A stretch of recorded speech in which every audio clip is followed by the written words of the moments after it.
What is this? Isolation madness. With only 16 episodes left to conclude the 100, the ultraviolent sci-fi Lord of the Flies for the New Millennia epic that's shaken things up over its first 6 seasons, there are so many storylines we need to see wrapped up. Here, there are no laws. 132 years have passed since this journey began, and it's been packed with scorching passion, wild characters, and smoldering intensity. We've re-binged all of Season 6 and the Season 7 premiere to give you the top 10 questions we want the 100 to answer in its final season. 10. Who is Sheidheda? Sheidheda, aka the Dark Commander, took over Maddie Griffin's mind and blocked out all other commanders in the Flame. Raven was able to snuff him out of the Flame, and his whereabouts were unknown. Apparently, he was quarantined in the same room where Bon Jovi recorded Bed of Roses. That is, until Russell Lightborn was made available to him after an altercation with Clarke. I like you. We have to find out who this Sheidheda is and what he wants. As it stands, it seems he wants everything. Since intelligence, drive, and ruthlessness are infinite with this newer character, we need to know his fatal flaw so he has a chance of being defeated. We know that in Hosts, he's vulnerable to acts of extreme heroism, like when Clarke put a gun to her own head to awaken the humanity in Maddie in the episode The Blood of Sanctum, and so we think love is the way they can neutralize this otherworldly big bad.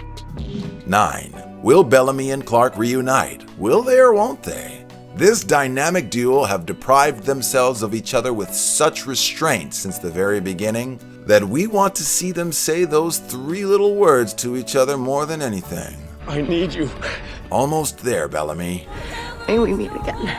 That's 4 words. Closer, but not quite there yet. The closest they ever got was in the episode Matryoshka. Bellamy gave her mouth-to-mouth to save her life, but we could tell there was so much more going on. They are better when they're together, and we want them to recognize that.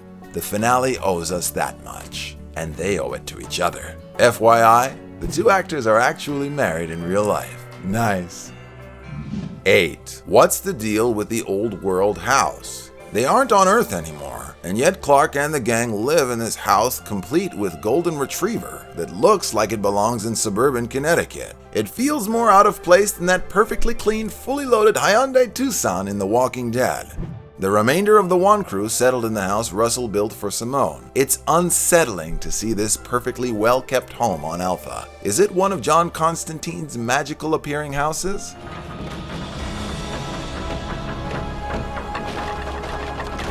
We're not sure if this is just one of those it's sci-fi accepted kind of deals, but we'd like a little more explanation than just Russell built it.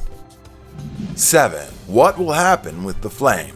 The Flame is the history of the past commanders of the Grounders from the last 98 years. It signifies all the history of an era, like the crystals in Superman's Fortress of Solitude does for Krypton. It was also the computer chip they used to defeat A.L.I.E.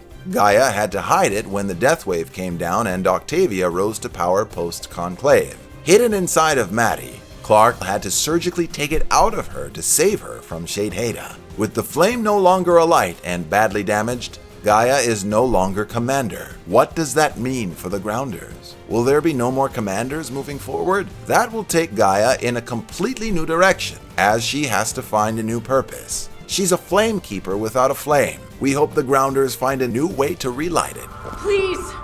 That's not tech! That's the spirit of the commanders! Or reactivate it, rather, and immortalize their moment in time. We were told it was lost. 6. Will Octavia be the savior? What a journey Octavia has been on since the beginning. From being the girl in the floor to Cannibal Queen, there's no limit to how far this character can go. Upon Octavia's exit from the Anomaly, she has no memory of her time in there until Gabriel induces a trance which helps her see she did battle with her inner demon and won. No blood rain in that way. Not to mention, she comes out fully healed from her injury and is now tatted up with the markings that match the one on Gabriel's Anomaly Stone.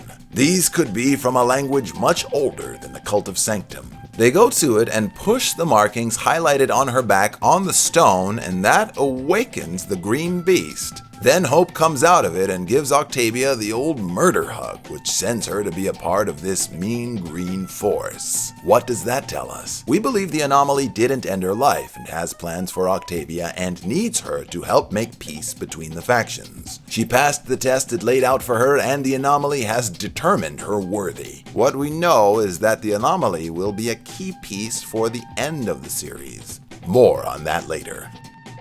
5. What did Murphy see in his vision? I saw something. At the beginning of season 6 in the episode The Children of Gabriel, John Murphy is healed with a live snake tongue. During his time in recovery, he has a vision. As he wakes up from a terrifying bad trip, he says, I'm pretty sure I'm going to hell. what was his vision of? Was it their terrifying fate? We know Murphy is a self-proclaimed bad guy, but we'd like to know if this haunting moment will be clarified in the final season. Could it be that it was to scare him straight? We think that near the finale, he will have the opportunity to do something evil, and he will instead do the hard thing, the right thing. He will commit an act so unselfish that it will bring him closer to absolution. We hope we'll get an answer in the coming months. 4. Who was buried in the ground? These astronaut-looking people will surely play a major role in the final season, and we want to know who they are. In the trailer for season 7, a deceased one is unearthed from the ground. There's a theory going around that these are members of Second Dawn, a cult of society's uber elite founded by Bill Cadigan. A doomsday cult? That's right.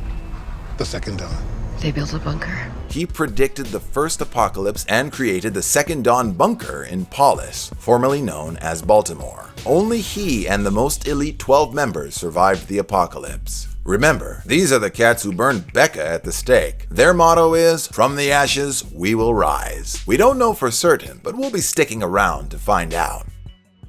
3. Why did the world end? Since the show's beginning, there have been not 1, not 2, but 3 nuclear apocalypses. We know A.L.I.E, the artificial intelligence maiden, destroyed the Earth with nukes the second time, and nuclear meltdowns caused the third. But what caused the first? And why? It will apparently all be made clear in the upcoming The 100 prequel series. But in case that never gets made, we at The Binger must theorize. We have a hunch it was a version of World War III, seeing no end in sight to human violence and cruelty, as well as the ever-growing desire to start over from watching too many post-apocalyptic movies and TV shows. A group of scientists created the Ark to save them from the rest of humanity, only to become the rest of humanity. We hope the finale gives us a clue as to what this prequel will be about.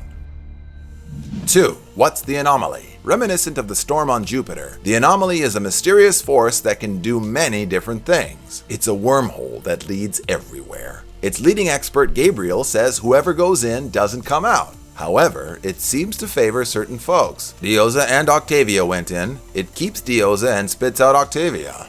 When Gabriel and Octavia fiddle with the Anomaly Stone, out comes Hope, Dioza's unborn child who's magically aged 20 years in just a few days. So we know time does not pass at the same speed there. Is it possible it sends people to planet Beta, the closest habitable planet 20 years from planet Alpha? Or perhaps it will be the source of the final extinction of humans. We hope we get the answer between now and the finale. 1. Will the violence ever stop? The perpetual fighting and never-ending string of brutal murders in the show raise the most important question of all. Will the violence ever stop? Is any form of peace even possible with blood on everyone's hands? When Clarke made the remaining primes walk the space plank, that was the end of a generation. Now the survivors of the original 100 and the Grounders are the Elders. This is their era as adults. They can either do the same things their parents did, have children, and when they misbehave, send them to the planet they destroyed to see if it's once again inhabitable. Or they can break the cycle, recognize they bring the war with them, and negotiate a peace treaty. They can be good parents. They can have their Eden. They can find peace if they choose to forgive and let go of their perpetual psychodramas. If they give up on planet Alpha and go to planet Beta or any new planet to settle, the vicious cycle will continue and their story will be tragic. Young fools can become the wise elders, and we're rooting for our young fools to succeed. They are right at the precipice. What did you think of our list? Are there any unusual things we missed about the 100? Do you think Clarke and the gang will ever find peace? Will Clarke become queen? Let us know in the comments below. And don't forget to like and subscribe for more binge-worthy content from The Binger. May we meet again.